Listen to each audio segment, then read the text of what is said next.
kalau istiqomah di dalam kebajikan, istiqomah di dalam ketaatan, maka hati-hati memilih teman ya, karena teman itu juga akan menentukan surga neraka. Teman itu juga akan bisa ada yang baik, ada yang tidak baik. Kalau teman kita itu kurang semangat untuk beribadah, itu jangan jadi teman akrab kita ya, karena itu akan mempengaruhi iman kita. Jadi di dalam berteman itu harus pilih-pilih ya, teman yang harus bisa membawa ke meningkatkan keimanan kita, bisa membawa kebaikan buat kita. Kalau temannya tidak membawa kebaikan, sebaiknya jangan terlalu dekat ya saya sering di sono. Kemudian selanjutnya adalah bulan Ramadan ini momen untuk mohon segala-galanya ya. Kata hidayat kalau kita habis sholat tarawih itu agar semua doanya diampuni, maka bacalah Allahumma innaka afuwun tuhibbul afwa fa'fu anni ya. Setiap habis sholat 2 rakaat atau 4 itu kita harus baca Allahumma innaka afuwun tuhibbul afwa fa'fu anni. Itu salah satu doa agar dosa-dosa kita diampuni. Maka itu anak-anakku, Allah sudah memberikan nikmat kepada kita yang banyak, nikmat rezeki, nikmat sehat. Kita syukuri, mudah-mudahan kita akan lebih bahagia lagi. Bahagianya harus dunia akhirat. Kalau bahagia dulu di dunia, kita sekilas bisa melihat, bisa merasakan, bisa mendengar.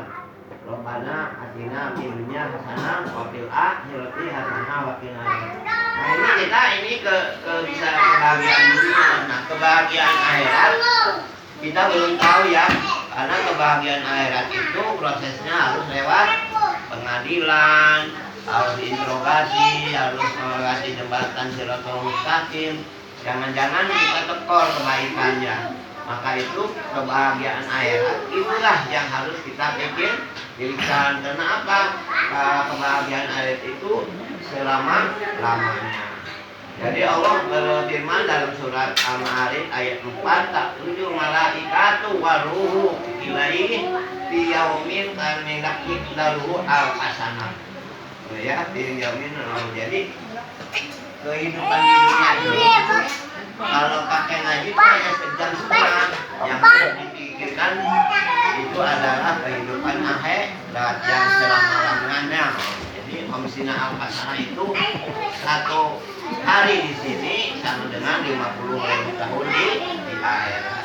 Maka itu di dunia itu ada orang yang bilang bahwa ini adalah hadir ya, tempat mencari kebajikan hanya sementara. Itu memang benar, karena di dunia ini umurnya hanya 1 jam setengah. Jadi dalam 1 jam setengah ini kita harus mencari kebaikan, mencari bekal agar di akhirat kita selamat dari ajab api neraka.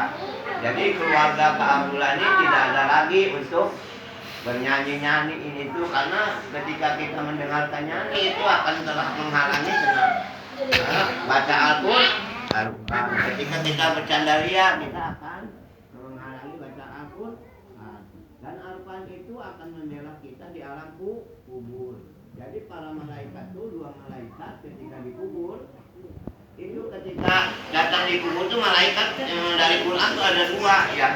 Kata para malaikat yang membela kita tuh yang suka baca Al-Quran, silahkan kamu mungkar nakir interogasi mayit ini, tapi aku akan bawa mayit ini ke surga.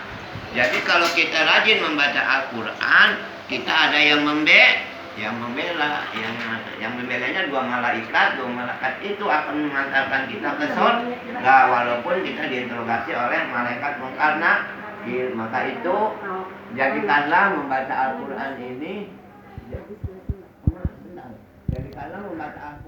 menjadi karakter sifat keluarga Abdullah. Jadi tiada hari tanpa membaca Al-Quran.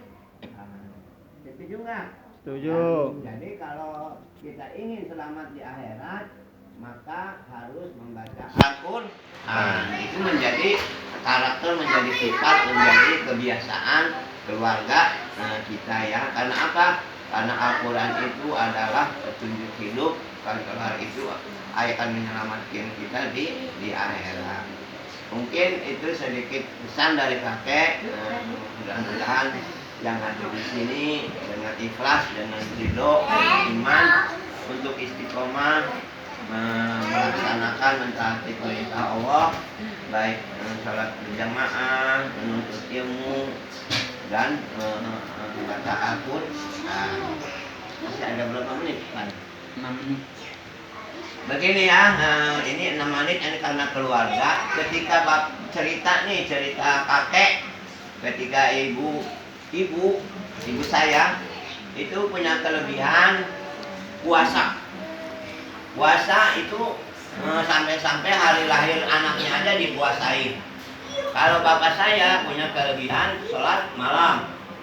Nah, ketika bagi waris nih, akhirnya ya sudahlah, kebiasaan ibu bapak itu saya ambil. Kebiasaan sholat malam dan kebiasaan puasa ibu dan bapak.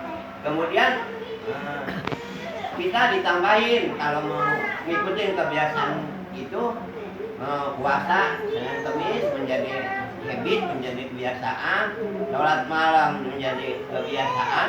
Nah, maka ditambahin ini 3, sholat berjamaah, menuntut ilmu, dan baca Al-Quran. Jadi ada 5 habit buat kakek nih kalau mau ditiru ya. Yang pertama sholat malam menjadi kebiasaan, yang kedua puasa Senin Kamis jadi kebiasaan, yang ketiga berjamaah menjadi kebiasaan, yang keempat menuntut ilmu jadi kebiasaan. Jadi itulah barangkali anak-anakku mau mengikuti, maka ada kebiasaan, 5 kebiasaan yang biasa kakek sehari-hari, yaitu sholat berjamaah, sholat malam, puasa, juga baca Al-Quran. Nah itulah sedikit kultum dari kakek. Mudah-mudahan kebiasaan kakek atau nenek kakek kita yang dulu menjadi modal untuk kita yang cerdas sekarang ini untuk dapat mengikutinya, sehingga kita menjadi keluarga mutakin, keluarga sabirin, keluarga harabiyin, sehingga kita benar-benar orang yang mendapatkan surganya Allah Subhanahu wa Ta'ala. Amin. Demikian kurang lebih saya mohon maaf. Assalamualaikum warahmatullahi wabarakatuh. Waalaikumsalam warahmatullahi wabarakatuh.